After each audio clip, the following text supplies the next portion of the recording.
네팔 북부 고산지대에서 발생한 기습 홍수로 우리 국민이 실종되고 고립되는 안타까운 사고가 났습니다. 네, 당시 사고 현장에는 비가 거의 오지 않았는데 어떻게 이런 거대한 토성류가 덮쳤을까요? 정혜윤 기자와 함께 네팔 참사의 원인과 지구적 기후위기 경고를 자세히 짚어보겠습니다. 어서 오십시오. 안녕하세요. 네, 우선 사고가 난 지역, 이 네팔 지역이 중국과 네팔의 국경이 맞닿은 곳이죠. 네, 맞습니다. 네팔은 중국 티베트 지역과 맞닿았기 때문에 북쪽으로는 고도가 높고요. 그리고 인도와 국경을 이루는 남쪽 지역은 비교적 고도가 낮은 특성을 가지고 있습니다. 특히 네팔의 국토는 히말라야 산맥과 가까운 곳부터 히말과 파하드 그리고 테라이 지역으로 구분을 둘 수가 있는데요. 고도에 따라서 구분을 본다면 서로 다른 날씨와 그리고 생활 양식을 구분을 할 수가 있습니다. 고도가 높은 히말 지역의 경우는 온도와 이제 많은 적설을 들 수가 있는데요. 지금 에베레스트 지역이 지금 히말 지역에서 이제 특성을 이제 갖고 있고요. 그리고 이 지역의 경우는 트레킹이 좀 그렇죠. 유명합니다.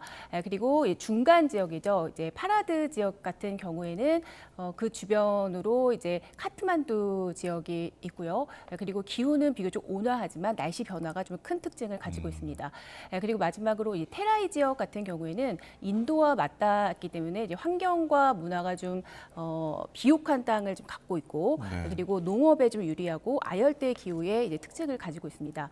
그리고 이번 이 사고 발생 지역 같은 경우는 이제 히말라야 지역이잖아요. 그리고 고산 지역인데 그리고 이제 피해 지역 같은 경우는 토사가 밑으로 좀 쓸려 내려왔기 때문에 중간 지역입니다. 파하드 지역에 이제 해당을 하고 있습니다. 네, 지형적인 특성을 좀 짚어봤는데 네. 그러니까 사고 당시에 지금 날씨가 비가 전혀 내리지 않았다고 전해졌어요. 그런데 네네. 이렇게 대규모 홍수나 산사태, 토성류가 어떻게 일어날 수 있었는 건지 좀 궁금한데요. 네, 지금 이제 말씀해 주셨지만 이번 참사의 가장 큰 특징이 이제 비가 내리지 않았고 맑은 날씨를 보인 게 좀 특징인데요. 수력발전소 공사 현장을 집어삼킨 이 거센 이 물길, 이 발단 지역은 수십 킬로미터 떨어졌던 해발 수천 미터 지역의 고지대입니다. 초기에는 규모 4.4의 지진이 일어났던 게 아니냐 이런 원인을 좀 지목을 했었지만 지진파와 이제 위성 자료를 좀 분석을 했더니 지진이 아니었고요.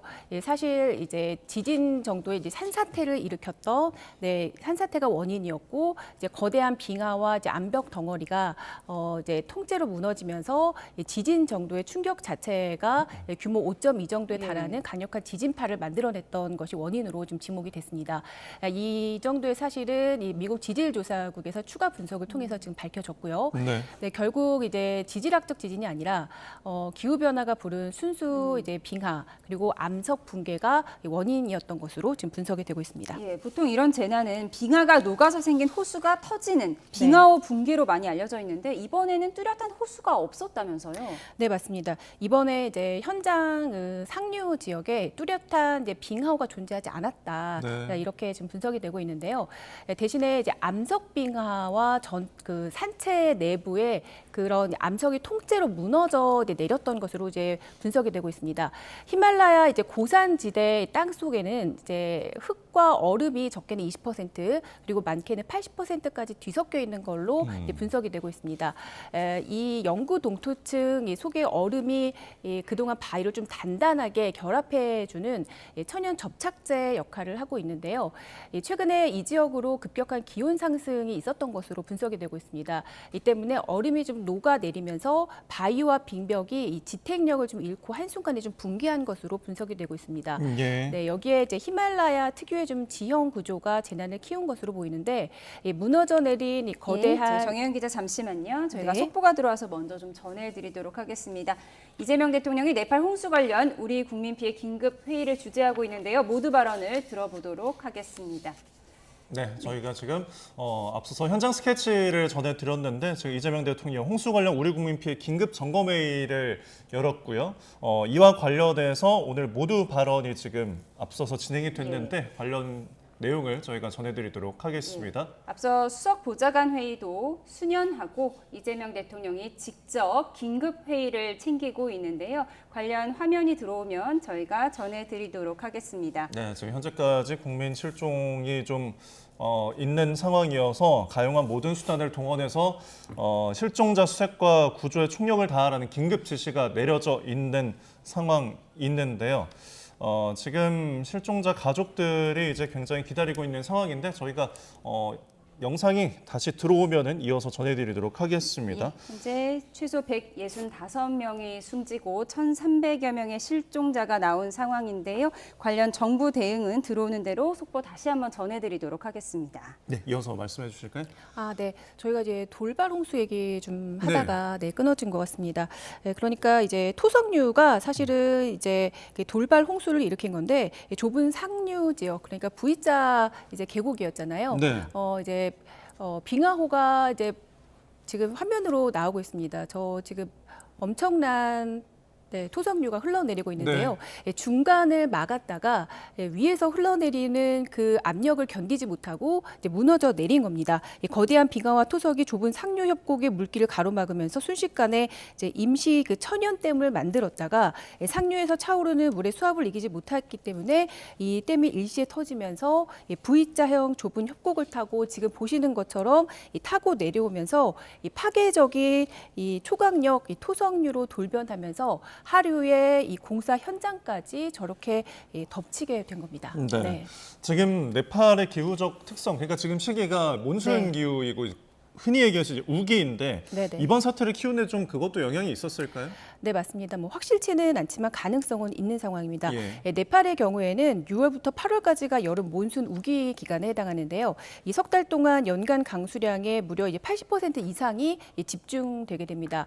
사고 당시에 지금 며칠간 비가 멈췄다 이런 이야기가 있는데 이렇다 하더라도 폭염과 호우가 지금 반복됐기 때문에 산간의 토양이 물을 좀 가득 머금은 집안 포화 상태였을 가능성이 큽니다. 네. 여기에 이 지역의 특성상 티베트 고원과 아까 말씀드렸다시피 맞닿아 있는 상황이고 그리고 벵골만이랑 인도양 쪽에서 이 지역은 항상 이 고온다습한 공기가 히말라야 산맥의 급경사면을 타고서 솟구쳐서 좁은 지역으로 강한 호우구름을 만드는 특징이 있습니다.